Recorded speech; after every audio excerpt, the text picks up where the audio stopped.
बांकीर एथर बापा नुहे पुओ एथर निर्वाचन मैदान को लहाइबे। आमे कहूचु बांकीर विधायक प्रभात रंजन त्रिपाठी पुओ देवी रंजन त्रिपाठी निर्वाचन मैदान को लेबे। गतकाली तांको नाव परे मोहर मारिचंती बिजु जनता दलर सुप्रीमो नवीन पटनायक। तमाम प्रसंग उपर आलोचना करबा देवी सहित।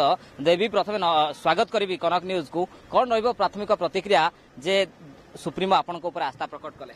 सर्वप्रथमे मु धन्यवाद एवं कृतज्ञता ज्ञापन करिया चाहिए बिजु जनता दल सभापति माननीय मुख्यमंत्री नवीन पटनायक को मो पर आस्था प्रकट करी मते बांकी निर्वाचन मंडल रो दायित्व दैथिबार।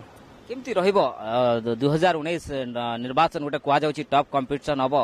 बापा बहुत दिन धरी संगठन सहित थिले आ निर्वाचन मैदान को लाउनंती केमती आपण मैनेज करिवे?